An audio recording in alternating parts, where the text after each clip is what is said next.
bring the pain like Nice main phase 1.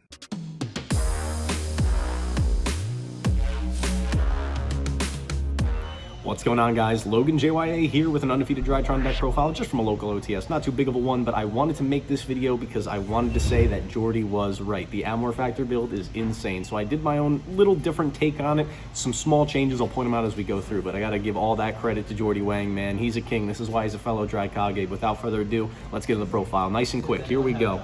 And we'll talk about matchups and stuff at the end. So triple alpha, triple zeta. We've shifted from the golden ratio to play all the names. So triple gamma, triple delta, nothing to explain there. The whole strategy, just like JORDI said, gas, gas, gas. We gotta have all the gas. Moving on from there, this was one change from JORDI's, and we talked about this during our interview, was switching it up from 2 Diviner and a Vanity's Ruler to just max out the Diviner. Diviner's a good going first or going second card. It's key removal for certain floodgates. I think it's pretty important to play.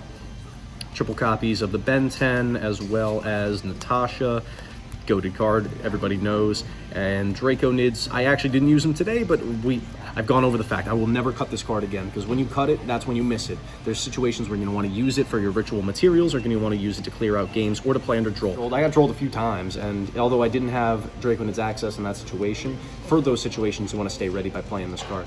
Moving on, of course, the goated card, Amorphactor. You have to play this. It's essential for this version of the strategy. You rely on it for locking out the opponent's main phase 1, as well as all the extra deck mechanics outside of links. It's insane against most things, including Kashtira. You stick them on suboptimal boards and then you're able to kill them. And the thing why it's really good, especially right now, is the prevalence of Runic. Mind you, I didn't play against any Runic today. I expected there to be a lot of Runic at today's locals, and there was not. So maybe it was a mischoice, but what exactly does it do? So it skips the opponent's main phase 1, and if your opponent ends up activating a Runic spell, they have to skip their battle phase. So they basically do the Thunder of Ruler turn skip for you. This is just like what JORDI and I were talking about. So it turns that matchup into an absolute free matchup, which normally can be kind of tricky. Naturi is a little bit of a scary one, and we have the side deck tailored to deal with it as well. And then another goated card that is the Kurikara Divi Incarnate. So strong. I didn't expect to play against a lot of Kashtira today. Go and figure. I played against it round 1. So glad that we had this in, because it removed the Arise Heart Pass. That's really what it's out here to do, is to clear off the Kashtira board, but it's good against other things too.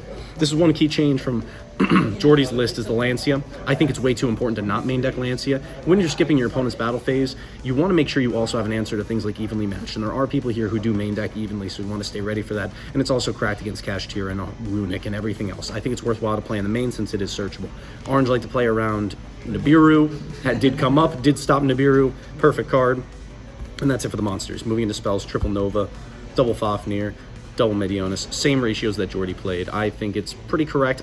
However, playing into Droll with multiple copies of this, as well as the Terraforming, while this is a target for the thrust, I'm not super duper crazy about it. It's TBD if I want to cut this down or not. But 2 Medionis is mandatory. If you say I'm wrong on that, God bless your opinion, but you're wrong. Did its second effect come up at all? Oh, Fafnir? Yes, it did. It came up against Kashtira to lower down a Fenrir to 5. Gotta love it. That's insane. Triple copies of the Cyber Emergency, 2 copies of Thrust, and I'll put the call by here too. But our Thrust targets: Foolish, Terraforming, Change of Heart, Dark Ruler No More, and Talents. Talents was another MVP card. It helped me win against heroes, so I really like that card in particular. It's good against almost everything though. It's one of the best targets for Thrust. It's the way that you out the Arise Heart as with Thrust. Thrust is going second card in this deck. It's not a going first card, because Bestials aren't really in the format. So you use Thrust to get things like Talents to out Arise Heart, Dark Ruler No More to out the Sprite board, Change of Heart if you need to take control of something. It's amazing. Or it becomes any Drytron card, because you've got Nova, Cyber Emergency, Foolish Burial, Terraforming. It becomes whatever you need it to be. So I've said this ad nauseum, but it's great. Moving on into the I'll be real. deck. Thrust just sounds like a Drytron card. It might as well be. Drytron Thrust! 2 copies of Fafnir, 1 Fuko, goated card, helped me make a Zeus, 1 Beatrice. I actually had a few 1-name hands, so of course you have to play the Beatrice to go with it. Downer to go with the double Zeus. Again, against Kashtira, you got to stay ready. That's it for the X-Seeds, Links. Switch to Linkaribo.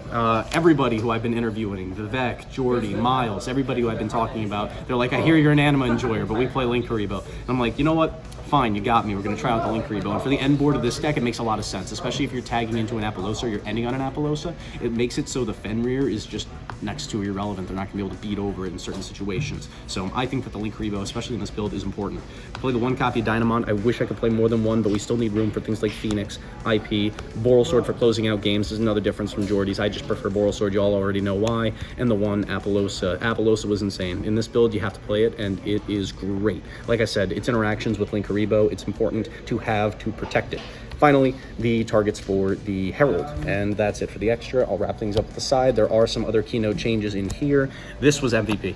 The Droll. I played against Dark World, the hand loop variant, and the only reason why I think I was able to win that matchup was because of the Droll in Game 3. It saved my butt. So I think, especially going into the next format post the new set, this card is going to have to be in all of our side decks. And I hate it. I hate this card. It absolutely eviscerates us. But we need to play it, because if we don't, Super Heavy Samurai is going to cook us. And even right now, it's really good against things like mid-runic players or Kashtira. Stay ready, guys. And of course, for the mirror match, the most powerful deck in the format, you got to stay ready for.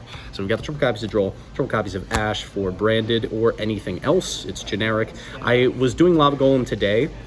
However, I think it might have been better to be Volcanic Queens, generally speaking. This did put in work against my man playing the heroes, but unfortunately, I still think against an Arise Heart Pass situation, Volcanic Queen is the objectively stronger card, and since players are doing that, you want to stay ready with it. I expected more Runic, so I thought maybe playing the Golem was correct, but we should be beating that matchup anyway, because just read Amorphactor. I put the second copy of Lancea on the side. Unfortunately, didn't have room for all three, unless we wanted to cut the Odd Eyes Vortex Dragon or Gravity Dragon, but I still like being ready for the back row matchups. Even though we have a very strong back row matchup, I'm not playing the droplets to dodge things. I'm not playing super heavy blowouts outside of the 1 Harpies and the 2 Cosmics, but these are mostly for Runic, so I think the Odd Eyes are important to stay ready for the back row matchups. And finally, goated card, MVP of the day, Dimensional Barrier. It let me win against Branded. There you go. That's all you need to know. Guys, I think this is a very, very strong variant. JORDI was right, so definitely take this into consideration. If you're trying to figure out what build of Drytron to play, Amorphactor might be the way for you. But with that being said, I'll wrap it up here. We think we talked about all the matchups. Oh, I'll do that real quick. Talking about the matchups. So, round 1 was against Kashtira. We took that 2-1. Round 2 was against the Dark World hand loop build, which was concerning, but we got that 2-1 as well. Game 3 or round 3 was against Hero, also 2-1. I should have got it in game 2, but I misplayed so bad, and it was so scary because we went to game 3 and I got drolled twice, so that was way too close. And then round 4 was against Branded, and like I said, D-Barrier came in clutch in game 3. I got puppet locked in game 1, which was not fun after losing the die roll, but fortunately enough, D-Barrier came in to save our bacon. With all that being said, I'm going to round it out here. Logan JYA, sign off. Have a great day. Don't forget to like, comment, subscribe for more Drytron content. I'll catch you guys later. Peace.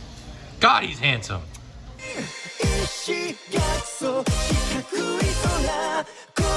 心の隙間埋め